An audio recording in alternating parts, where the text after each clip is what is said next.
तो एक सुंदर गाथा है। ये गाथा बहुत शॉर्ट है और जल्दी अर्थ भी समझ सकते हैं। उसका पद ऐसे है कि प्रेम तो जायति शोको, प्रेम तो जायति भय, प्रेम तो विप्पमुत्तस्य नात्ति शोको कुतो भय। तो भगवान बुद्ध जी धर्म बताते हैं कि प्रेम तो जायति शोको, जायति मतलब वो पैदा होता है। शोको, शोक पैदा होता है किससे? प्रेम तो, प्रेम से।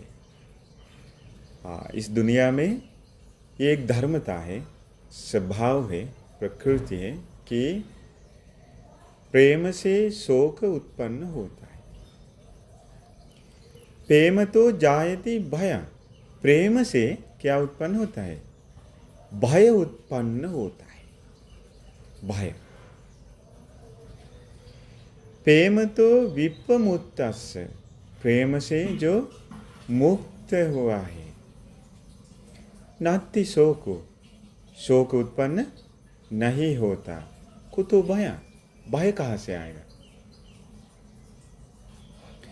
तो ये सुंदर गाथा भगवान ने कहा। क्यों? एक सुंदर छोटा सा कहानी भी इसके पीछे है कि आप लोगों को पता है इस बुद्ध शासन में दान देने वाले, संघ की सेवा करने वाले स्त्रियों में से अग्र बन गई।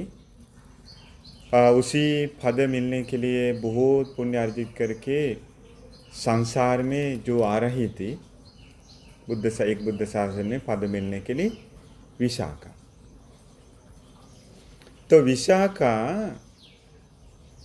एक दिन विशाखा की एक पोती, तो विशाखा के घर पर हर दिन भिक्षु संघ को भोजन दान दिया में करती थी। तो इसके वजह से बहुत काम, सुबह के समय हर दिन बहुत भिक्षु संघ पधारते हैं। सुबह सुबह उनको सूप वगैरह, मतलब उसको क्या कहते, लाइक चावल से इसके बाद कुछ पत्तियाँ डाल के बनाने वाला पीने का कुछ बनाते हैं। तो सिंगल में खेंदर कहते हैं हम, कांजी।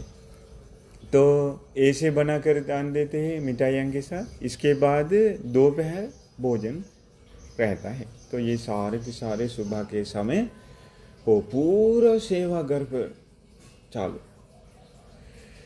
एवं पुण्य करने के लिए सभी लोग बहुत पसंद करते हैं उनके घर पर। तो इसीलिए एक एक दिन के लिए एक एक को प्रमुख स्थान दे दिया है कि एक एक पोता पोती को दे दिया। उनके बहुत सारे बच्चे भी थे। ऐसा याद अनुसार 30 बच्चे थे। फिर भी उन सभी लोगों के बीच में विशाखा ही बच्ची जैसा दिखने लगी कि पुण्य की वजह से। वो 5 प्रकार के सुंदरता उनके पास है, वृद्धि जैसा, जो उम्र के साथ ऐसे दूसरे लोग जैसा बदलता नहीं। ये बाल एक कल्याण था उनका, दांत कल्याण, ये छवि कल्याण, चमड़ी। इसके बाद और 2 कल्याण थे, 5 कल्याण से सामान्य थे, 5 प्रकार से इतना सुंदर है। तो पोता पोतियों के बीच में भी वो इससे भी छोटा जैसा सुंदर दिख रहा है।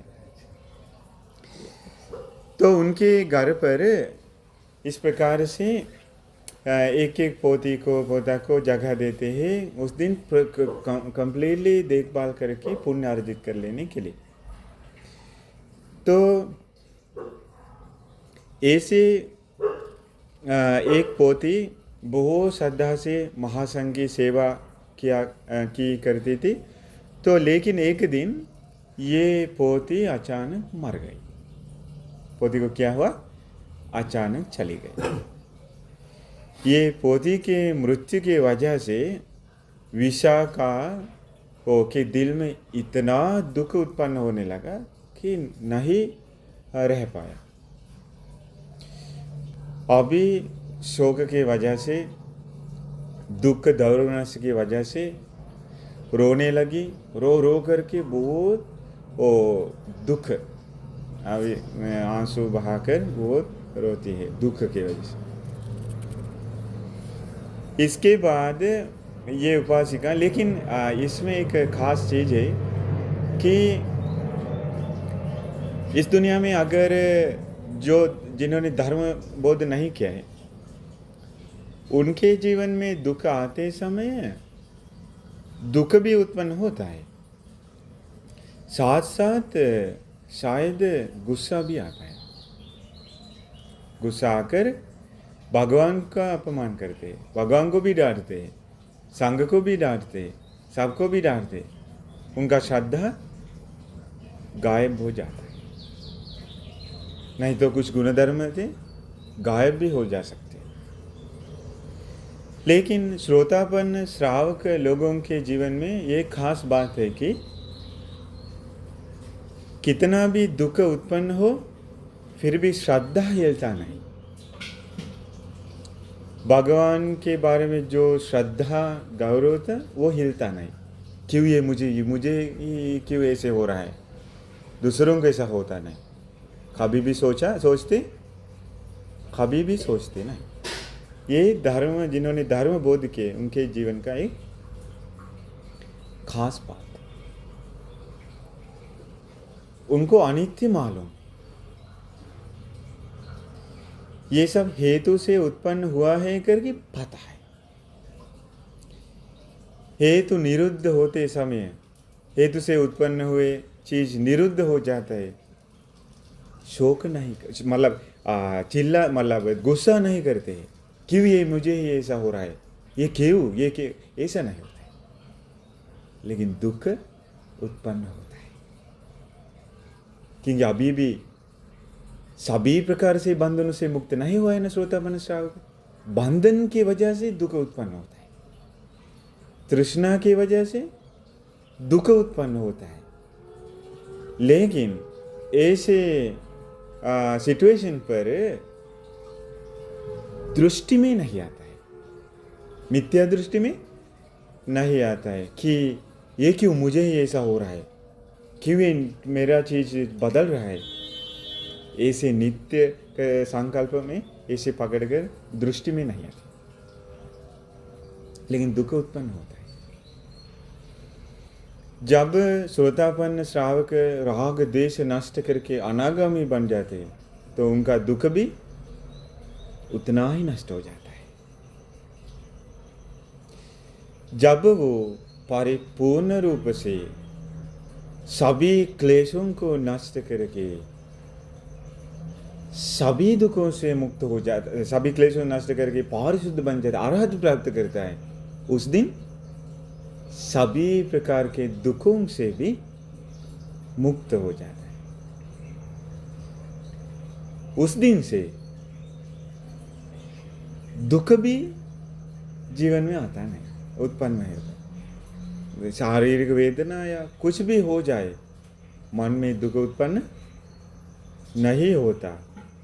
कारण क्या है? दुख उत्पन्न कराने वाले चीज उनके जीवन में चीजें नहीं है। तब तक बोध भी क्या है, ये दुख है, ऐसे उत्पन्न होता है, पूरा पता करने के बाद भी दुख उत्पन्न होता है। कारण क्या है? दुख उत्पन्न कराने के चीजें उनके जीवन में अभी तक कहीं नहीं हुआ है। तो इसीलिए ये हम पता करना पड़ता है। तो विशाखा भी कितना भी रोए लेकिन श्रद्धा छोड़ते नहीं, ओ श्रद्धा छोड़ते, मिथ्या दृष्टि में आता नहीं, भगवान को डांटते नहीं, संघ को डांटते नहीं कि हर दिन हमेशा दान दिया करते थे फिर भी हमें एक ही हो रहा है। हमारे बच्चे ही इतने दिनों तक उनकी सेवा कर रहे थे, इतना पुण्य अर्जित कर रहे थे, वो मंगल सम्मत है, फिर भी क्यों मर गए, सोचते नहीं। एक बड़ा सा फर्क है। अगर आजकल पुण्य करके अंत में मर गए हैं तो शायद संघ को, पुण्य को डांटने लगते हैं कि पुण्य का क्या फायदा है, हम पुण्य नहीं करते करते मर गए हैं, धर्म मालूम नहीं। इसलिए श्रद्धा में अटल बनकर नहीं रह सकते, श्रद्धा अटल नहीं बन जाता, हिलता है। ज्ञान के साथ श्रद्धा हिलता नहीं कभी भी। ये मार्ग फल लाभी लोगों के जीवन में बड़ा सा सौंदर्य, सुंदरता है, हुस्न है उनके जीवन। इसके बाद ये विशाखा दुख से आंसू आते हुए भगवान के पास गए। भगवान के पास जाकर एक तरफ बैठकर अभी रहे। तथागत भगवान बुद्ध जी ये देखकर उससे पूछा कि विशाखा, क्यों आप रो रही है, क्यों आप आंसू बहा रही है। उस समय वो उपासिका ने ये पूरा कहानी बता दिया कि बांते जी, ये जो पोती जो मर गई है बहुत प्रियमनाभ थी, बहुत प्रियमनाभ थी। ओ इतना गुणवान लड़की, इतना गुणवान बच्चे मिलना बहुत मुश्किल है वहाँ पे। इतना गुण उनके जीवन में दिखते थे, इतना अच्छी थी करके बहुत उनकी तारीफ करने लगे कि बनते, इसलिए बहुत दुख उत्पन्न होता है, वो इतना अच्छी थी। इसके बाद तथागत भगवान बुद्ध जी विशाखा से कहता है कि इस प्रकार से देखिए, तथागत भगवान बुद्ध जी को मालूम है इस जगह पर इस प्रकार के स्वभाव पर वो रहते थे, मतलब उनका मन अभी ऐसे है, अभी कौन सा धर्म बताना है, कैसे बताना है, एक फल में प्रज्ञा जगाने के लिए, इससे बचाने के लिए, बाहर निकालने के लिए क्या बताना है, भगवान को मानो। ये भगवान का बड़ा सा सौंदर्य है। हर जगह आप लोगों को मालूम है, अगर भगवान की मुलाकात होंगी तो भगवान वो एक वचन से, एक कुछ चीज से वो दुखों से बाहर निकालता है। पटाचारा भगवान के पास आई, कैसे आई, ओ पागलपन में, पागलपन के साथ, मालूम नहीं आसपास कौन है, ऐसे बनकर आए थे। फिर भी तथागत भगवान बुद्ध इतना ही कहा कि बहन ओ स्मृति में, होश में आओ। बस ये सुनकर होश में आए। अंगुलीमाल वो इतने समय तक लोगों को मार डाल करके, काट करके सर से माला अंगुलियां से माला बनाकर पहन कर भगवान बुद्ध जी ओ उनको कहा, अंगुलीमाल ओ मैं भी रुक गया हूँ, आप भी रुक जाइए। ये कहने पर होश में आया। तो ऐसे बहुत सारी चीज़ें कि ये तथागत भगवान बुद्ध जी आज है तो हमारे साथ, वो सारे लोगों को धर्म बोध करने के लिए मौका मिलता है। इसके बाद विशाखा से कहते हैं कि विशाखा, अच्छा मुझे समझ में आया। तो विशाखा ये श्रावस्ती में कितने जन हैं। विशाखा ने कहा, बंते जी श्रावस्ती में तो 7 करोड़ लोग हैं। उस समय कितने लोग रहते थे श्रावस्ती में? 7 करोड़ लोग रहते थे सिर्फ श्रावस्ती में। किताब में आते उनमें से 5 करोड़ भगवान बुद्ध जी के श्रावक, मार्ग फललाभी। इसके बाद 7 करोड़ लोग हैं। तो इतने जन से अगर आपके बाल बच्चों, ये जितने बच्चों हैं आपके ही बन जाएंगे तो आपको क्या पसंद है? अभी उनको ये बच्चे बहुत पसंद है। तो इस अवस्था में भी इस प्रकार से लोग हैं, इतना आपके पोता पोतियाँ हैं तो आपको क्या अच्छा लगेगा? उन्होंने कहा हाँ ऐसा ही तो कितना अच्छा है बनते जी, इस प्रकार के पोतियाँ कितना भी है हो जाए मेरे पास, मुझे अच्छा लगता है। ऐसा सिर्फ वो पोती का याद आ रहा है, तो इसलिए कहा हाँ कितना भी हो जाए मेरे पास मुझे तो अच्छा लगता है, उनके साथ में खेलते हुए खुशी से रहूँगी। तथागत भगवान बुद्ध ने कहा कि विशाखा, श्रावस्ती में इतने जन्मे से एक दिन में कितने लोग मर जाते हैं। तो विशाखा कहती है, बनते जी बहुत सारे लोग एक दिन में मर जाते। तो आज भी आप लोग कुछ वेबसाइट है जन्म के बर्थ्स एंड डेथ्स काउंट करता रहता है, हमेशा वो चलता रहता है। इतना स्पीड लोग जन्म मतलब इतने लोग जन्म लेते रहते हर वक्त, और इतने लोग चले जा रहे हैं। तो इसलिए श्रावस्ती में भी 7 करोड़ लोग में से बहुत सारे लोग एक दिन में मर जाते रहता है और जन्म भी लेते रहते हैं। ये तो होता रहता है। तो उस समय भगवान ने कहा, इतने पोतियाँ आपके पास है तो आपको हर दिन रोके रोके रहना होगा, हर दिन रोके रोके रहना होगा। ये इतना ही सुनने के बाद विशाखा कहती है, बनते जी मुझे मेरे समझ में आया। समझ गए? क्या समझ गए? ओ जितना हमारे पास प्रेम करने वाले चीज़ है उतना हमें दुख उत्पन्न होता है। अगर इतना पोतियाँ हैं तो हमारे पास एक दिन में इतने लोग मर जाते हैं तो उतना हम रोना पड़ता है। ऐसा है तो देखते हैं, हमें इतना कुछ समझ में नहीं आए होंगे, लेकिन उनको जल्दी समझ में, क्यों? उन्होंने बोध किया था, बोध किया था, सिर्फ जगाने का था बाकी था, सिर्फ जगाने का बाकी था। तो उन्होंने कहा मुझे समझ में आया। तो उस समय तथागत भगवान बुद्ध ये सुंदर गाथा बताते हैं कि प्रेम तो जायति शोको, प्रेम तो जायति भयं, प्रेम तो विपमुत्तस्य नास्ति शोको कुतो भयं। भगवान बुद्ध बताते हैं, प्रेम तो जायति शोको। विशाखा, ये प्रेम से ही शोक उत्पन्न होता है, प्रेम से ही भय उत्पन्न होता है।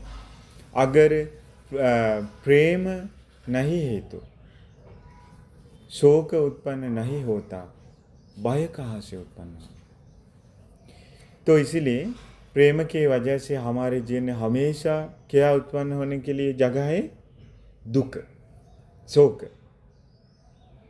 हमें प्रेम से अच्छा लगता है, प्रेम करने से लोगों को वो स्वादिष्ट लगता है, इसमें एक स्वाद है, लेकिन उसका फल भी है।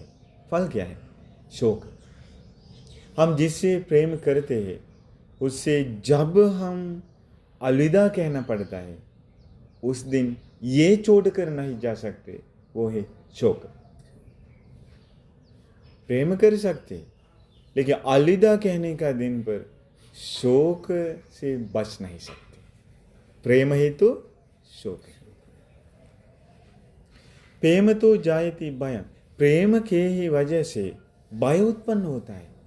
हम जिससे प्रेम करते, जिस चीज़ों से प्रेम करते, तो हमेशा डर रहता है कि अरे उसे कुछ ना हो, उसे कुछ परेशानी ना हो, उसे कुछ बीमार उत्पन्न ना हो, उसे लोग परेशानी ना करें, कुछ रास्ता पर प्रॉब्लम ना आए। हमेशा प्रेम के वजह से दिल के अंदर वो डर पैदा हुआ है, डर रहता है, सुकून से नहीं रह सकते।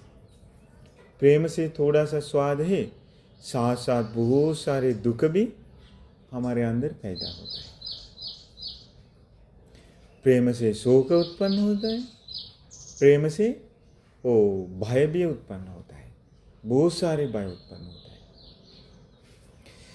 प्रेम तो विपमुत्तस्य, विपमुक्त मतलब उससे मुक्त हुआ, मुत्तस्य मतलब मुक्त हुए लोगों को, प्रेम से मुक्त हुए लोगों को नास्ति शोक हो, शोक नहीं है। अगर दिल के अंदर किसी से कोई प्रेम भाव नहीं है तो, तृष्णा नहीं है तो, उनके जीवन में क्या नहीं है? शोक नामक चीज नहीं है। शोक नामक चीज नहीं है। कुतो भय, भय कहाँ से आएगा? भय कहाँ से उत्पन्न होगा? इसका मतलब उनके जीवन में भय भी उत्पन्न नहीं होता।